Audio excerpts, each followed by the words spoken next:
Hello, John Talley here with Partzilla.com. Today we're going to be looking at the starting system on our 2007 Yamaha Grizzly YFM700. Really not that tough to do. Let's head over to the tool table so we can talk about the tools and possibly the parts that you're going to need to fix your machine. So let's go.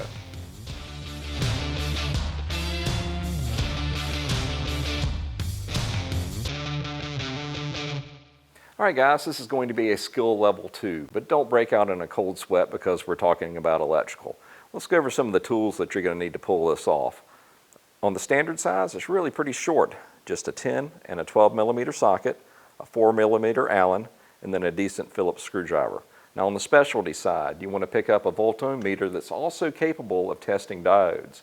And then you also need to pick up what I would call a test lead kit, because there's going to be a couple of times where you're having to make jumpers just to test each piece of equipment. Now if you would, reference our exploded parts diagrams. That's going to give you an overall picture of where everything is located on the machine, so when you figure out what's wrong with yours, you can go back and order it. So once you've got your tools and your parts together, I can go over there and show you how to pick it apart. So let's go.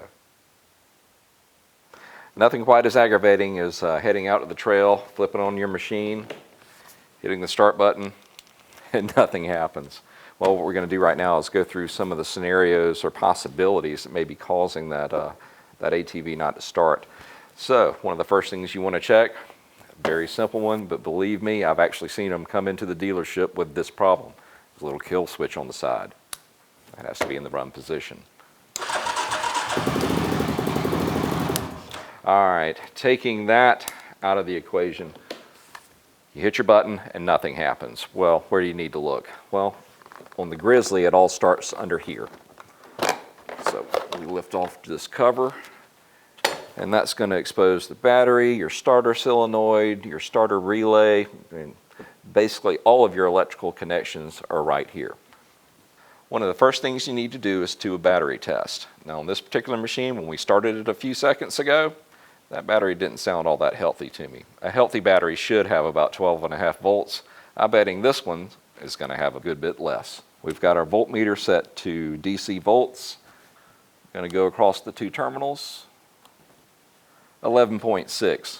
That's pretty weak. I'm going to replace the battery because this one is one that's going to strand you out on the trail, I guarantee it. So here's what we're going to do, folks. We're going to go ahead and get another battery spooled up for this one.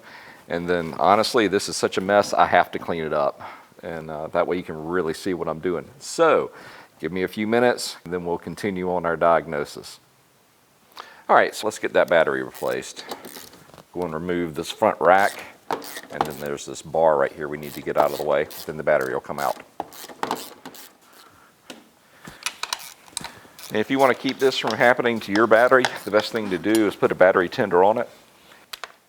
Believe it or not, this one already has a pigtail for just that. So when this unit goes back out, I'm going to send a new battery tender with it. Battery tender does a couple of different things. One, it can actually charge batteries if it's big enough. Second thing is you can leave it plugged in and it's going to monitor your battery and send it current when it needs it. You don't want to just hook it up to a regular old, transformer based, because that'll just burn up your battery. So it needs to be what I call a smart charger to where that won't happen. All right, when you're reconnecting your battery, go ahead and do your positive terminal first. Then we'll do the negative. The next step, according to the Yamaha manual, is to go ahead and test the starter motor itself. And we're going to do that by just using a very short jumper to go across the terminals on the starter solenoid. Now you want to make sure that the wire has enough capacity to carry this kind of current. Also, you want to make sure there's nothing flammable nearby, because when I do this, it's going to spark. So we're going to expose these two terminals. And then we're just going to jumper it right across here. All there is to it. So that tells me that the starter is good. So the next place we want to go is the starter circuit interrupt relay, which is over on this side. After that, if it tests well, then we'll come back and look at the starter solenoid itself. And the way we're going to test this one is actually remove it from the machine and test the continuity of the output using a battery. So we're going to have battery voltage going from here to here, and then we're going to take a resistance measurement from this point to this point. So let's set that up. Getting crowded in there. We're going to set our meter to resistance or ohms. Get our other lead in there. We make this connection. I expect to hear this click, and then it'll read a really, really low resistance. So that tells me that this relay is working correctly. Next, we want to look at the function of the starter relay itself. To isolate and look at the starter solenoid or starter relay, we want to completely disconnect it from the machine, and then we're going to trigger it and measure it using the same technique we just did with the starter circuit relay. By doing a static test like this, or a bench test as I like to call it, you're eliminating any of the wiring on the machine itself and you're testing just the device. We're going to apply battery voltage through the coil, which is from this point to this point, and then we're going to measure the resistance or the connectivity in between here and here. And you're also going to be able to hear an audible click if everything's working in there correctly. So what's happening is when you apply that current across these two terminals, it's actually energizing a coil inside that's bringing these 2 points together, and that's completing the circuit. All right, now we're going to attach it to our positive battery terminal. You should hear a click, and this should read very close to 0 ohms, 0.2 ohms. So this tests good. So let's get this reinstalled, and then we'll go to the next test. All right, the next thing we want to check is actually the brake light relay. I know that sounds a little weird, but here's the scenario. You're on the trail, you've got it in high, you come to a stop, you shut off the machine. You talk to your buddies for a minute, and then you're ready to take off. So you should be able to turn the ignition on, push the brake, and then hit the start button, and she should start up because of that relay. So we're in gear. We've got the brake held, and she starts up. So the scenario is, let's say that didn't work. Well, we need to test that particular relay. Same scenario as we just did on the previous two relays. So if you took it out, nothing there. Put it in neutral, she would still work. So if you're having that type of condition, you would need to test this particular relay. Looking at the relay from the bottom, you're going to apply voltage from here to here and take a resistance measurement from here to here. So let's go ahead and set that up. All right, we're set up. We're about to trigger our relay. Once again, you should hear a click, and then we should have a very low resistance measurement right there. There's our click, 0.2 ohms. So, as we predicted, that relay is good to go. Get her back in place, and then we'll go to the next test. All right, next we're going to test the diode number 2. It is wrapped around the harness and taped next to the battery. So to access it, I'm going to take the positive cable off the battery. That way we can lift it up and get to it. See, it's hidden right in there. So tell you what, we're going to be retaping it anyway. So we're going to carefully cut the tape off of it. The one we're looking for is right here, and you'll see the blue, light blue, and then a black with a yellow stripe. And inside there is going to be 2 diodes, and we're going to test each one of those. So we're going to unplug it all the way, get out our voltometer meter.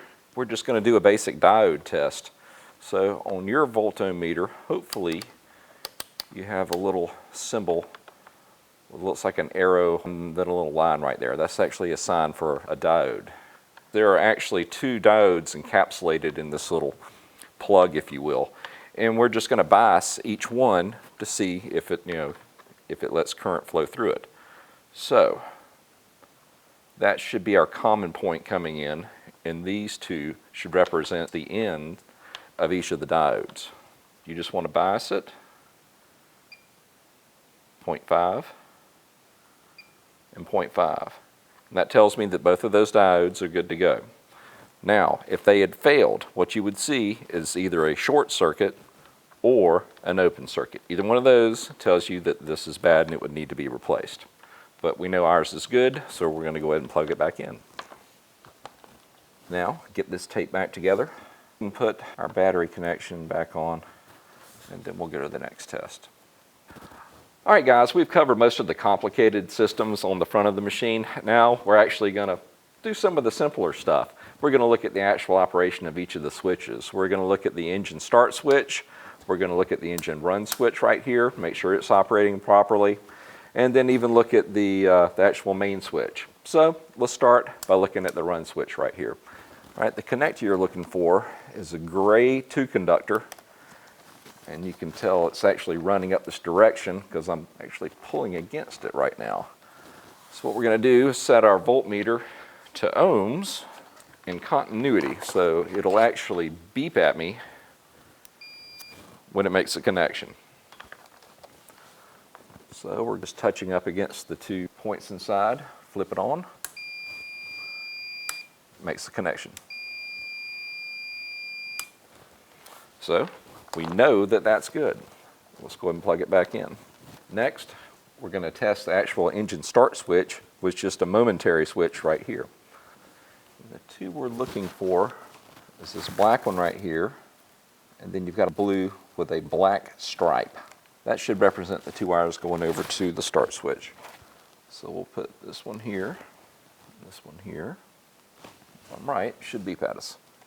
And push. There she is.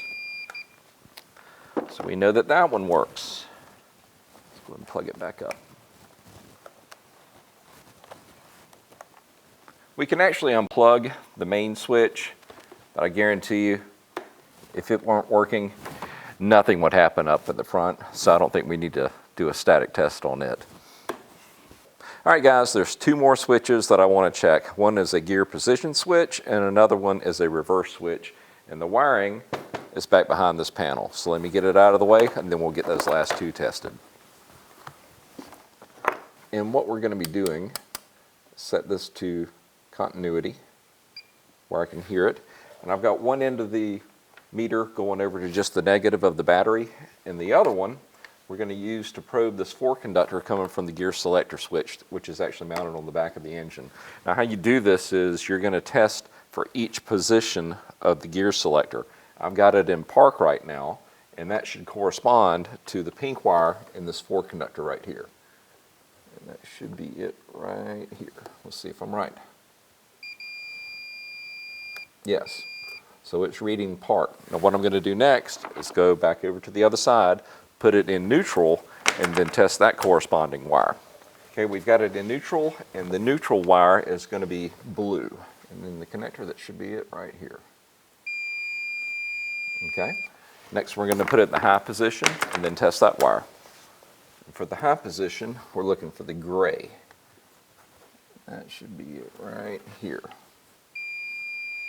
There it is. One more to go, that's the low. All right, and the low is going to be the white. Well, that's all 4 of them.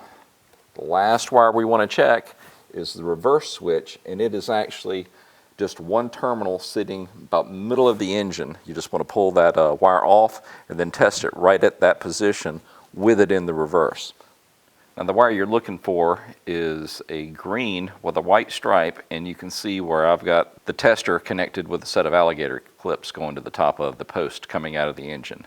Now, I would have assumed when I came into this, when you put it in reverse, it should have continuity and illuminate the light. Well, actually, it works the exact opposite. It is actually looking for an open. So,